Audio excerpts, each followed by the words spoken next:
Every Woman's Story documentează povești ale femeilor din diferite cercuri ale vieții. Vă prezentăm în premieră o serie de interviuri, conversații semnificative despre viață și provocările ei, despre zile obișnuite și despre zile cu minuni, despre Dumnezeu și felul în care El răspunde la rugăciuni. Sunt Eliza Cosma și am privilegiul de a sta de vorbă cu persoane obișnuite, dar care au un Dumnezeu măreț. Vă invit să ascultați împreună cu mine, să adunăm lecții de viață și, de ce nu, să ni le însușim.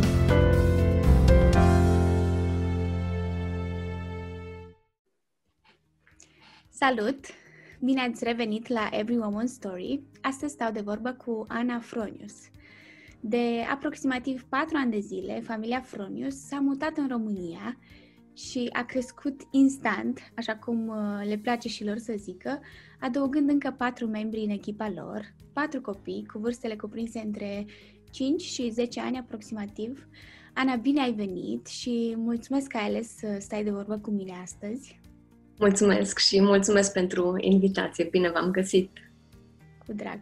Pentru început, înainte să ajungem la povestea care m-a ajutat să te descoperi, de fapt, pe conturile de socializare, ai vrea să ne spui cine este Ana astăzi, să te prezinți în câteva cuvinte pentru ascultătoarele noastre care nu te cunosc. Da, sunt o soție a lui Andy Fronius și mamă a 4 copilași pe care chiar de curând am reușit să-i înfiem. Ce frumos! Și spuneam că v-ați mutat în România, ați locuit multă vreme în afara României, dar România este țara ta natală. Spune-ne puțin despre copilăria ta, locul unde te-ai născut și ai crescut. Așa e. Am locuit în mai multe locuri. Copilăria mea am început-o și m-am născut în județul Cluj, lângă Dej.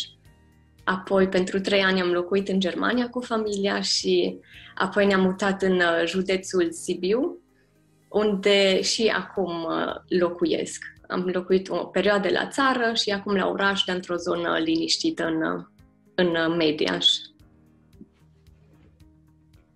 Cum a fost copilăria ta? Frumoasă, liniștită. M-am născut într-o familie creștină și mai am încă 6 frați, deci suntem 7 la părinți, mai am 3 surori și 3 frați. O familie binecuvântată. Spuneai că te-ai născut într-o familie creștină, dar asta nu te face neapărat să fii creștin toată viața. Cum l-ai cunoscut tu pe Dumnezeu, la nivel personal? Da, așa e. Nu neapărat ești direct creștin dacă te-ai născut într-o familie creștină. Eu însă am avut binecuvântarea să îl știu dintotdeauna oarecum pe Dumnezeu. Tatăl meu este păstor la Biserica Penticostală aici în Mediaș și întotdeauna am avut ocazia și binecuvântarea să ascult din Scriptură, să ascult cuvântul lui Dumnezeu și nu pot să-mi amintesc o perioadă anume sau un punct anume când m-am hotărât să-L urmez pe Dumnezeu. Știu că probabil a fost un proces cu sămânță cum au fost semănate în inima mea și au înflorit apoi, dar nu-mi dau seama când am spus da, de acum vreau să-L urmez, pentru că dintotdeauna a fost prezent Dumnezeu și chiar țin minte că așteptam oarecum să se întâmple momentul wow și că auzeam mereu la alții că spuneau acum gata, mi-am dat seama, acum e momentul și așteptam și am tot amânat și botezul, am tot amânat, se va întâmpla și la mine un moment wow și până la urmă la 18 ani am zis, deci eu de fapt trăiesc o relație vie cu Dumnezeu și este momentul să mă și botez și la 18 ani am făcut și acel pas. Ce frumos este să știi că să nu-ți amintești o perioadă în care ai fost fără Dumnezeu, că ai fost întotdeauna înconjurată și conștientă de prezența Lui și mulțumesc pentru că ai împărtășit și poate îndoielile tale cu privire la a lua sau nu botezul. Cred că pe mulți dintre tinerii care se nasc în familiile creștine și merg la biserică poate îi vor ajuta să se decidă și în fața lui Dumnezeu să-și pună cu adevărat în balanță dacă vor sau nu să-L urmeze, dacă poate l-au cunoscut toată viața. Ana, spune-ne puțin cum l-ai cunoscut pe soțul tău și de cât timp sunteți căsătoriți? E o poveste un pic mai lungă, dar încerc să o fac mai timp. În iulie, în 2007 ne-am căsătorit, deci în iulie o să avem 14 ani de la căsătorie. Ce frumos! Eu din adolescență începusem deja să mă rog pentru viitorul meu soț, fără să știu cine va fi.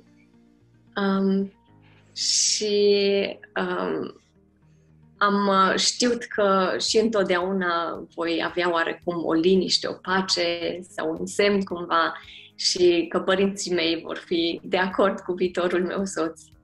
Am avut de mai multe ori așa propuneri sau am fost curtată, dar mi-am dat seama dintotdeauna foarte repede că nu va fi să fie, că nu este din partea lui Dumnezeu.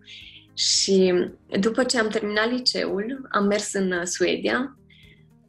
Am vrut oarecum să mă mut acolo, să-mi fac acolo o viață, dar după 6 luni de zile am hotărât să vin înapoi în România pentru 2 săptămâni. Și după ce aproape au trecut acele 2 săptămâni, parcă simțeam că nu trebuie să mă întorc înapoi. Nu știam de ce, eu de fapt promisesem că mă duc înapoi și fac una alta și eram tare tulburată și nesigură de ce nu am pacea și liniștea să merg înapoi. Și am vorbit cu tatăl meu și mi-a spus și el, la fel simte și el. Nu știe de ce, dar la fel simte să rămân acasă. Așa că am hotărât să rămân acasă și după 3 săptămâni l-am cunoscut și întâlnit pe soțul meu. Nici el de fapt nu trebuia să fie în România, el locuia în Germania și urma să facă câteva teste pentru a se face pilot de armată pentru armata germană și trebuia să lucreze 12 ani pentru ei. Deci trebuia să promită că ei îi vor plăti școala și el va rămâne 12 ani și va lucra pentru ei. Dar, dintr-un simplu accident banal, s-a lovit cumva la umăr și nu a reușit să facă următorul test care trebuia să-l facă și a spus că pentru ultima dată va merge și el în România să vadă ce mai este pe acolo. Mama lui înființase o casă de femei, care probabil mai târziu o să spun mai mult despre ea, care are legătură cu copilașii noștri și a vrut să o vadă pentru prima dată și pentru ultima dată, ca apoi să lucreze 12 ani pentru armata germană. Dar altfel au fost și planurile lui. Ne-am cunoscut, după 3 zile ne-am îndrăgostit, am simțit oarecum că este ceva special din partea lui Dumnezeu și după 3 luni m-a cerut deja în căsătorie și după 1 an exact, în 2007, ne-am căsătorit. Ce poveste frumoasă și ce frumos a aranjat Dumnezeu lucrurile. Da. La tine printr-o voce care ți-a spus că nu e bine și prin confirmarea tatălui tău și ce bine că ai ascultat-o. Da. Printr-un mic accident banal. Ați locuit apoi în România. Cum a fost începutul vieții în doi? Care au fost cele mai mari provocări pe care le-ați întâmpinat cu privire la... Nu am locuit în România. Andy, de fapt, nu știa deloc limba română. El este sas, născut în România, dar niciodată nu vorbise limba română în casă, doar germană și săsește. Și la vârsta de 3 ani, el se mutase în Germania. Eu știam deja limba germană, pentru că am mers aici la o școală germană și pentru că înainte am locuit 3 ani în Germania, așa că l-am urmat și ne-am mutat în Germania. Provocările din viața în doi. Pot să spun că am avut o viață destul de liniștită, așa ca și căsnicie. Am fost amândoi foarte tineri și deschiși să fim modelați unul împreună cu celălalt. La vârsta de 21 de ani și 20 de ani ne-am căsătorit. Și cred că cea mai mare provocare a fost la început, pentru că începeam să ne dorim copii destul de devreme. Am spus că am vrea să devenim părinți, dar planurile nu au fost așa nu s-a întâmplat așa după cum a fost planul nostru sau cum ne-am fi imaginat noi. Da, cred că asta a fost cea mai mare provocare pentru noi. Înțeleg. Și cum s-a născut ideea de adopție? Cum s-a conturat în inima familiei voastre? Ați fost amândoi de acord cu ideea de la început sau a fost cineva care a inițiat lucrul acesta? Andy, soțul meu, de la începutul căsniciei, spunea că parcă el și-ar imagina să avem câțiva copii biologici și apoi să mai înviem 1-2. Eu, pentru că în România nu prea erau întâlnite adopțiile, mi era cumva foarte străin gândul de adopție. Aveam anumite temeri și mă gândeam că nu știu dacă aș putea să adopt. Parcă mi-ar fi teamă că nu aș putea să iubesc pe acei copii cum ar fi să pot iubi pe cei biologici. Și ziceam că mi-e prea teamă. Cred că este un lucru prea măreț, prea mare pentru mine, pe care eu nu o să îl pot face. Dar mereu am tot vorbit despre adopție și despre a avea copii și despre viitorul pe care o să-l avem. Și după câțiva ani mi-am dat seama că, de fapt, șansele sunt destul de mici pentru a avea copii biologici și poate ar fi momentul potrivit să începem cu adopția și apoi să vedem dacă Dumnezeu ne va dărui copii biologici.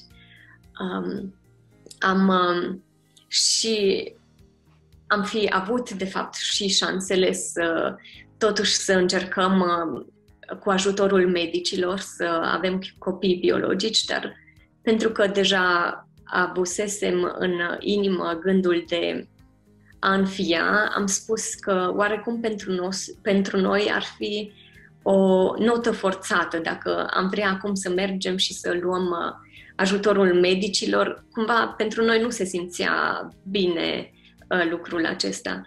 Nu spun că e ceva greșit în asta. Pentru fiecare familie este diferit. Noi nu din cauza că am gândit că este greșit, doar pentru că am avut altceva pe inimă și cumva Dumnezeu ne-a modelat în așa fel încât să fim deschiși să adoptăm. Șansele erau destul de mici să avem oricum copii biologici, încă sunt mici, dar întotdeauna Dumnezeu din un procent foarte mic poate să facă 100% dacă este după voia Lui și suntem întotdeauna deschiși pentru orice aduce El în viața noastră.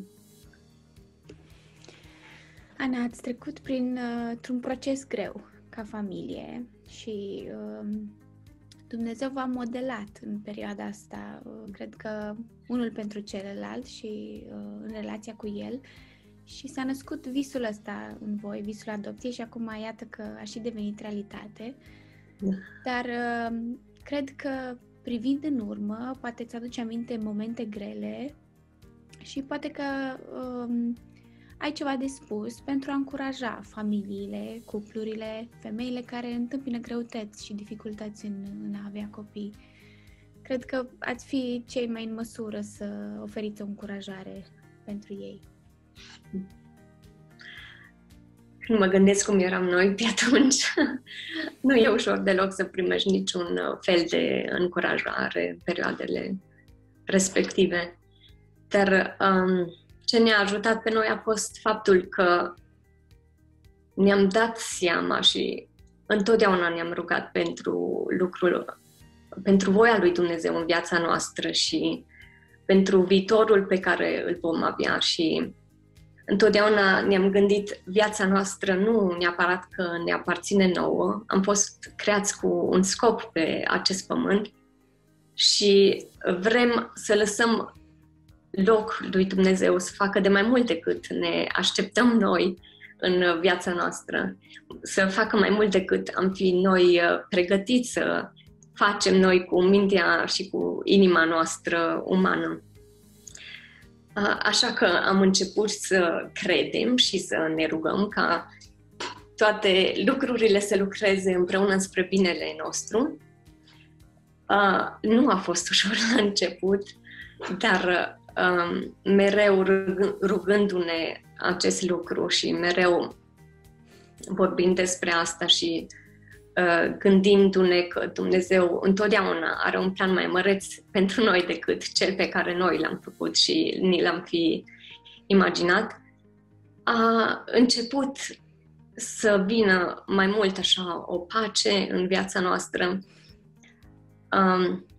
Ne-am hotărât și ne-am dat seama că nu e bine să fim doar axați pe acest gând de a avea copii, că viața oricum se întâmplă în jurul nostru și e decizia noastră dacă lăsăm viața să treacă pe lângă noi și noi ținându-ne strâns de un gând care poate nici nu se va întâmpla.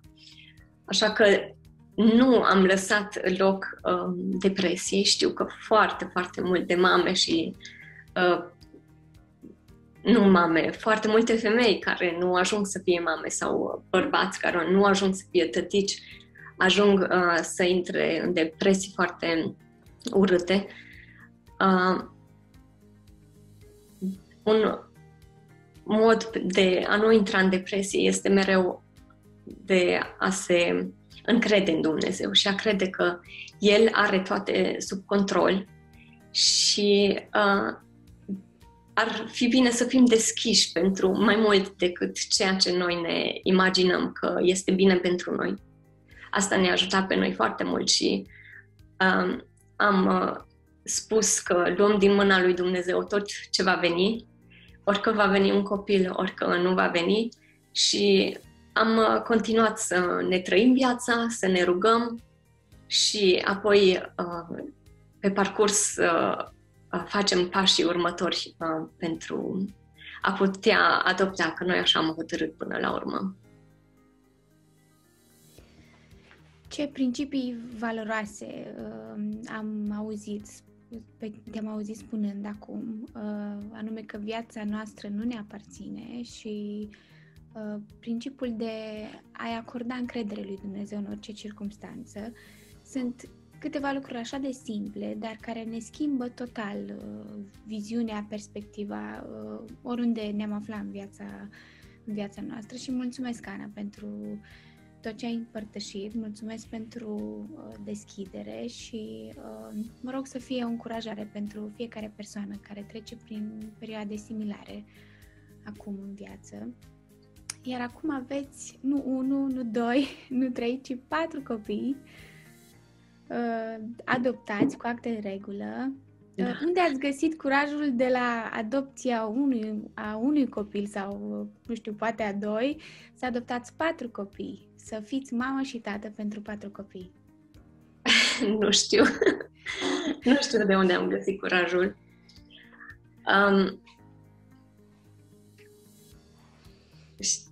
Deci noi deja hotărâsem că vrem să înfiem copii. Locuiam în Germania și am făcut cursul necesar pentru adopție și eram deja pe lista de așteptare, cum se numește, pentru a adopta un copil. Așa ne-am gândit că un copil maxim de 3 ani, că altfel după aceea vor fi greutăți prea mari și probabil nu vom putea face față. Și după 5 ani de zile, de fapt începuse înainte, cu un an înainte, aflasem de la mama mea soacră, care avea această casă de femei înființată, în România, că este o mamă cu 4 copilași care pur și simplu nu ar vrea să-i mai țină, nu este în stare psihic, emoțional, financiar și ar vrea să-și refacă viața, să-și înceapă viața din nou.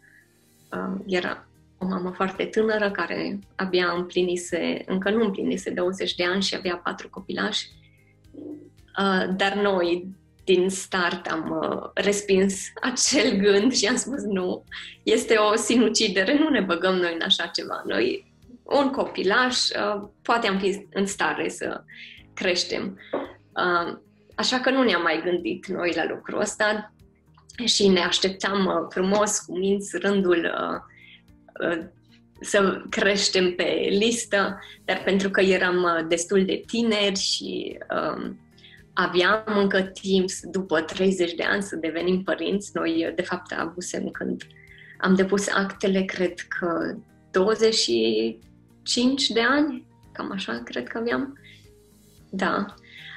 Și eram foarte tineri, așa că eram jos pe listă. Mai aveam de așteptat, poate până în 10 ani să fie în total, că prima dată primeau ceilalți copii care aveau peste 30 de ani, aproape către 40.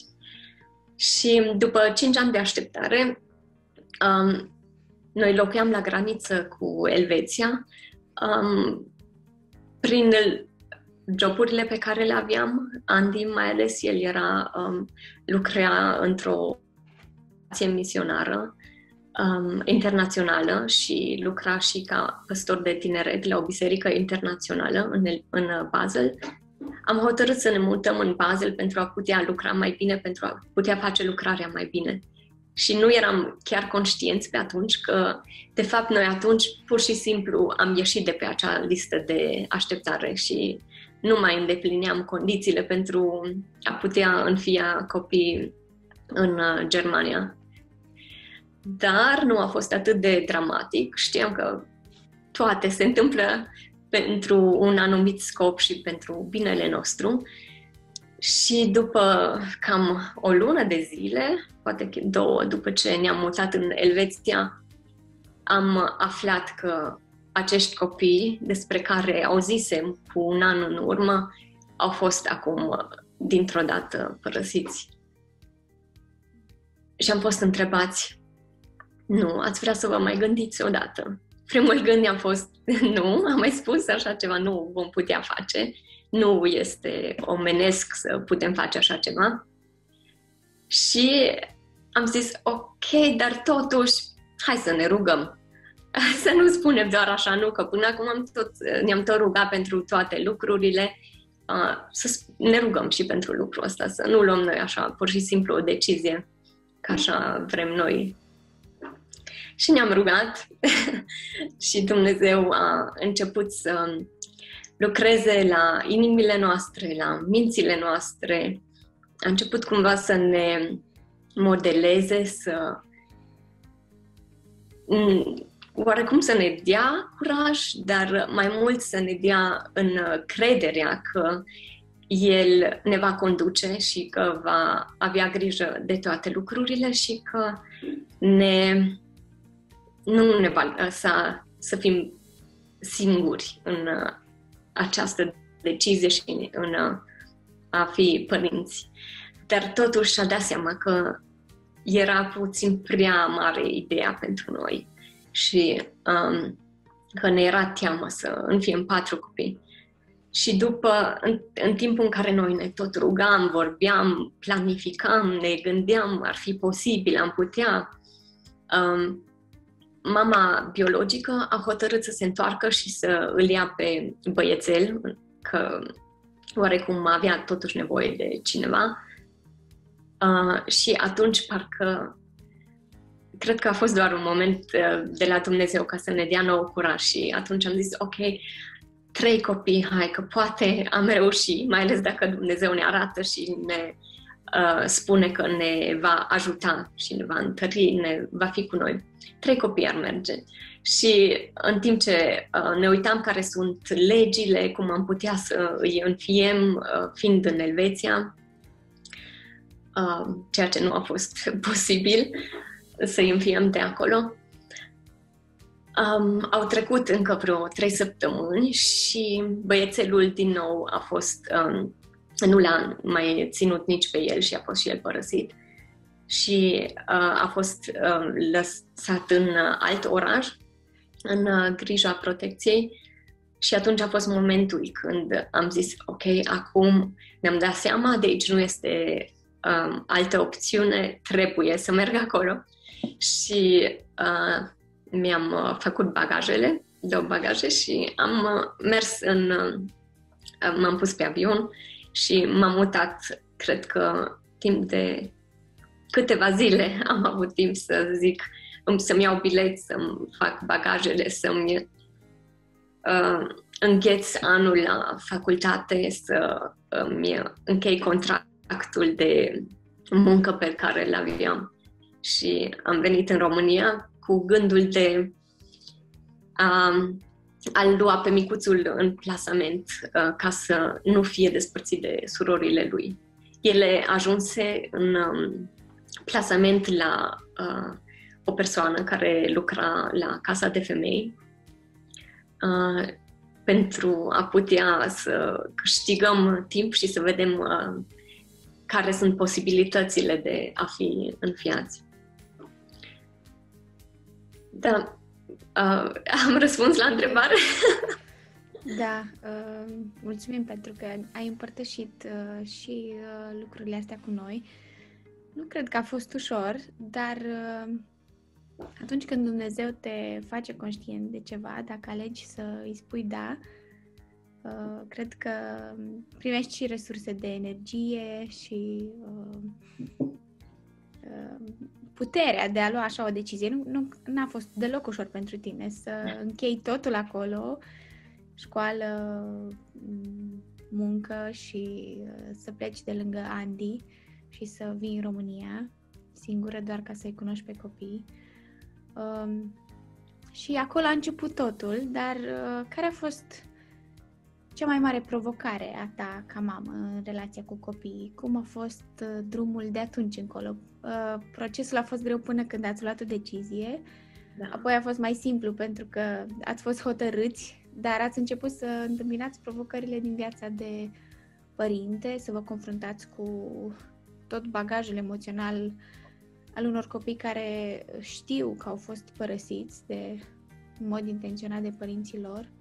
Cum a fost procesul ăsta? Cred că cel mai greu a fost să fiu mai mult timp singură, că Andy încă avea încă jobul în Elveția și venea cam tot la o săptămână jumate, venea și rămânea pentru 5 zile și tot așa făcea o navetă. Am fost binecuvântat să fie zborul din Basel, Sibiu, destul de bun și de multe ori direct. Deja pilotul îl cunoștea, îi făcea cinste cu una alta atât de des zbura. Asta cred că a fost cea mai mare provocare. De multe ori, după o zi plină, îl sunam pe Andy să mă înțeleg cu el, cum să reacționez sau să acționez la anumite comportamente ale copiilor, că eram câteodată, nu știam ce să facă. Vreau să facem totul bine și să îi ajutăm să treacă și peste perioada grea de despărțire de mamă. Dar după cam un an de jumătate a durat perioada asta și după aceea Andy am spus că durează mai mult decât ne-am gândit noi, credeam că maxim un an o să dureze până vom putea finaliza adopția. Și așa a hotărât să vină aici și să lucreze online de aici, acolo către Elveția. Ce a mai fost greu a fost că noi 13 ani, de fapt pe atunci erau 10 ani de zile, eram singuri, independenți, mâncam când vroiam, dormeam când vroiam, mergeam unde vroiam când vroiam. Și dintr-o dată s-a întrerupt acest ciclu și dintr-o dată totul depindea de 3 copilași. Atunci erau încă 3, că nu îl primisem pe Alessio atât de repede în plasament pe cât am crezut. Și tot acum și pe atunci am zis voia lui Dumnezeu și planul lui e mai bun și cred că asta a fost și planul lui, că nu știu cum aș fi rezistat direct cu 4 copilași. Așa că el a știut să conducă toate, pas cu pas. Cel mai greu a fost că nu primiseră ei înainte niciun fel de educație. Și trebuia totul să luăm de la zero. Nu știau să vorbească cum trebuie la vârsta de 6 ani și nu erau corectați și așa încât a trebuit și cu logoped să lucrăm. La vârsta de 6 ani nu știau să numere până la 5 și nu știau că reguli trebuie ținute, că sunt anumite reguli și asta le-a fost lor mai greu la început, sau consecințe. Nu știau de consecințe, dar spre surprinderea noastră, destul de repede s-au adaptat și am știut că va trebui de la început să punem reguli clare, că altfel vor fi mai mult derutați dacă pe parcurs mai vine încă o regulă, stai că de fapt tu până acum aveai voie să faci lucrul ăsta și te lăsam, dar acum nu mai e voie. Și atunci de la început am avut reguli structurate și știam oarecum în ce direcție putem și vrem să mergem. Ce frumos! Într-adevăr, deși copiii sunt făcuți să se opună regulilor, regulile îi ajută și știm că le creează un mediu sigur în care să se dezvolte și împreună cu însoțite de dragoste necondiționată și de grija pe care voi le-ați oferit-o, sunt convinsă că au fost mai ușor de acceptat, mai ușor de primit regulile, dacă au primit și toate celelalte, le-au fost împlinite toate celelalte nevoi pe care ei le-au avut și care cred că rămâneau neîmplinite, chiar când erau cu mama lor, poate chiar de mâncare, haine și, mai zic, nevoia de afecțiune, de a fi ascultat, de a fi văzut. Cred că ați trecut printr-un proces așa de greu, dar așa de frumos. Cum e acum să te uiți în urmă și să vezi cum te simți când te uiți la copiii voștri și le vezi progresele acum? Cum te simți astăzi? Se văd progrese mari, dar desigur sunt acum altfel de probleme, să le zicem așa, mai ales persoanele care îi știau dinainte și părinții mei îi știau dinainte pe copii. Își dau seama ce salt enorm au făcut și cât de bine s-au dezvoltat, ceea ce nu aveau atunci curajul să spună neapărat, dar li se părea lucru imposibil ca să iasă ceva din acești copii, ca să se mai domesticească, cum le spuneau înainte mici sălbăticuți. Dar da, cu ajutorul lui Dumnezeu este totul posibil și încă și mereu, ca și pentru orice alt copil, mai au nevoie de modelare, mai au nevoie să le atragem atenția. Sunt anumite lucruri care, din cauza trecutului pe care l-au avut, se arată diferit față de în viața altor copii care au crescut în familii biologice sau în alte medii. Dar toate lucrează înspre bine și credem că Dumnezeu ne va da înțelepciunea să știm cum să-i îndrumăm și cum să lucrăm cu ei și pe viitor. Ana, a fost un proces lung pentru copii, dar cu siguranță a fost și pentru voi un proces. Spuneai și la început că nu ați fost obișnuiți și cred că asta e șocul fiecărui cuplu care are prima dată un copil, că nu mai poate să facă tot ce voia și să-și ducă programul cum voia. Dar cum a fost pentru tine? Poate ce lucru nou ai descoperit despre tine în relația cu acești 4 copilași minunați? Da, a fost șocant să văd cât de mult îmi plăcea sau cât de mult aveam nevoia să mă retrag puțin, să am timpul meu de liniște în care se fac anumite lucruri care mi se păreau relaxante. Sunt tare mulțumitoare că nu a trebuit singură și singur să intrăm direct în viața de familie. Am avut pe părinții mei aici aproape, chiar peste drum. Am avut asociația în care au fost copiii o perioadă, 1 an de zile și mereu ne ajutau cu câte ceva, câte o oră, 2 de babysitting sau mai ales la început cu gătitul mese de amiază, care atât de bine ne-a prins că trebuia foarte intensiv să petrecem timp cu copiii și a prins foarte bine perioada aia, că nu aveam grija gătitului, grija făcutului, a cumpărăturilor mari și da, a fost și foarte interesant să descoper că am, de fapt, mai puțină răbdare decât credeam eu că am. Eram considerată și de alte persoane o persoană foarte răbdătoare și care foarte greu și iasă din sărite și înțelegătoare. Dar mi-am dat seama că nu am fost trecută prin școala necesară și de asta păream și îmi era destul de ușor să cred că eram răbdătoare. Ați primit foarte mult ajutor, ai spus, și cred că Dumnezeu s-a gândit și la lucrurile astea când le-a așezat pe toate, în așa fel încât să schimbați, practic, cursul vieții a 4 copii prin decizia voastră și prin disponibilitatea voastră. Cum am putea noi să încurajăm o familie care are copii adoptați, poate un copil sau 2, cum am putea să fim alături de ei?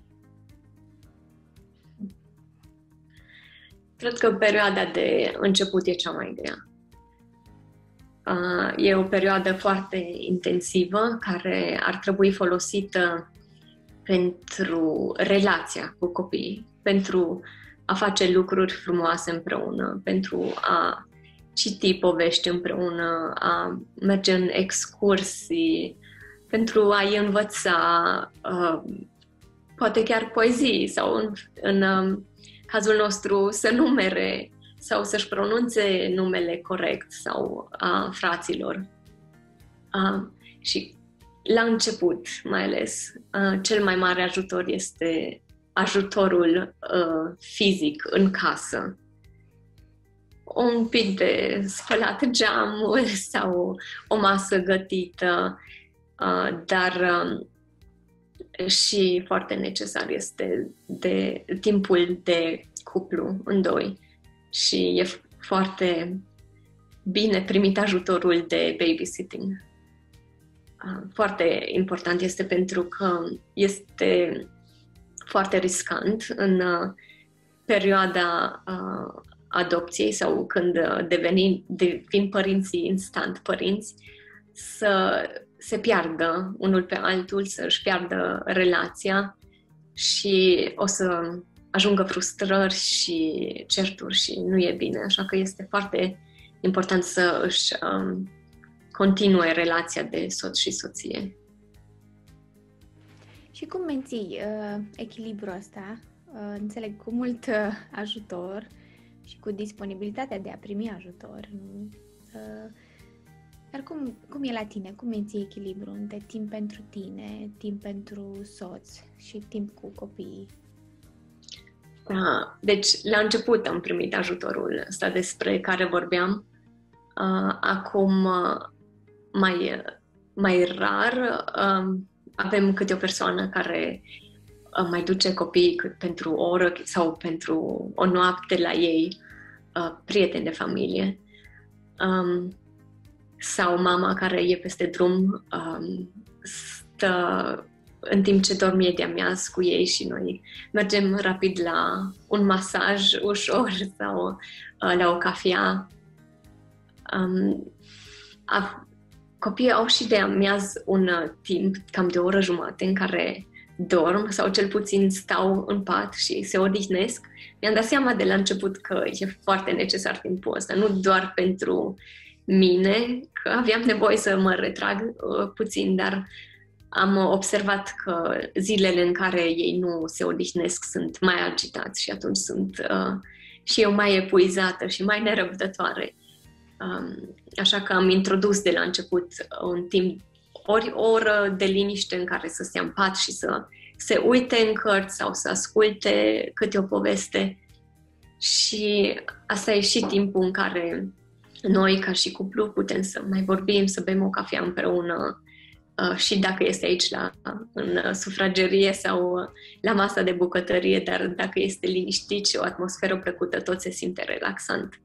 Sau seara avem foarte structurat, cam la 8:30, 9 merg copiii în pat și de la început am avut, nu chiar de la început, mi-am dat pe parcurs seama că e nevoie să îi învăț să doarmă singur și să nu se mai ridice din pat. Că avem nevoie noi de acea perioadă, de acele ore, încă 2 ore până mergem noi la culcare sau 3 câte sunt, să fim singuri și liniștiți. Deci, intenționat am făcut anumitele reguli și anumite perioade pe zi în care pot copiii să fie un pic, să se odihnească și noi la fel. Da, pauza bine meritată a fiecarei mămici este pauza de amiază, somnul de amiază și eu am fetița cea mare, mă lupt cu somnul ei, că întotdeauna mi-aduce toate argumentele la 4 ani, că corpușorul ei spune să nu doarmă, că nu are nevoie de somn, că ea rezistă și tot așa mă ține până trebuie să fiu foarte fermă cu ea și să spun că este obligatoriu să stăm în pat și dacă nu dormim și până la urmă ea doarme, pentru că are nevoie de somn încă la 4 ani, dar cred că o să fie mai greu pe măsură ce crește. Mă gândesc și eu că o să instaurăm totuși o oră de liniște. Dacă nu mai poți dormi, că nu-i poți obliga să doarmă, ora de liniște este o oră în care ne revenim și noi și ne recăpătăm energia și ei se liniștesc și apoi altfel decurge restul zilei.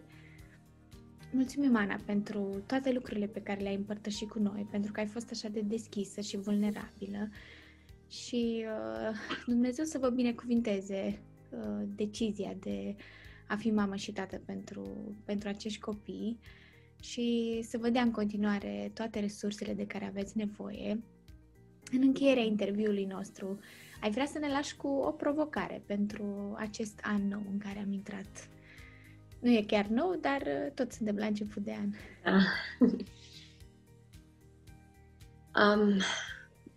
Cred că aș vrea să vă încurajez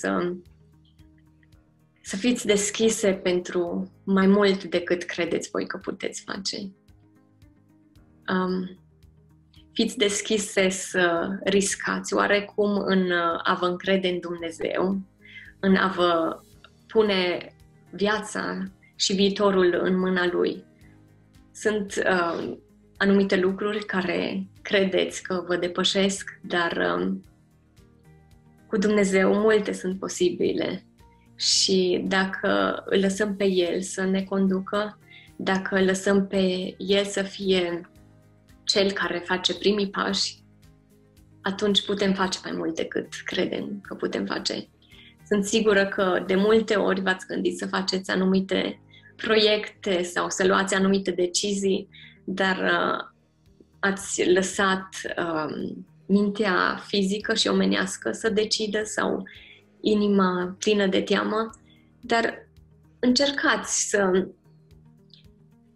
să faceți pasul acesta de a lăsa pe Dumnezeu să conducă și de a vă încrede că dacă este voia Lui, se va ajunge ca El să dea undă verde, să deschidă anumite uși. Și dacă nu este voia lui, atunci el va ști și să închidă ușile și să vă vorbească și să vă arate. Nu este de la mine, oprește-te sau mergi în cealaltă direcție. Ce încurajare frumoasă, mai ales venită din partea unei persoane care a răspuns cu da provocării pe care Dumnezeu i-a pus-o în față. Mulțumim, Ana! Și vă mulțumesc și vouă pentru că ne-ați ascultat. Vă doresc o săptămână în care să îndrăzniți, să spuneți da provocărilor pe care Dumnezeu le așează în fața voastră și să aveți curajul să vă încredeți că El vă va purta de grijă în orice circumstanță. La revedere! La revedere! Mulțumesc celor care au fost alături de noi. Vă aștept și data viitoare cu alte povești de viață, aici la Every Woman's Story.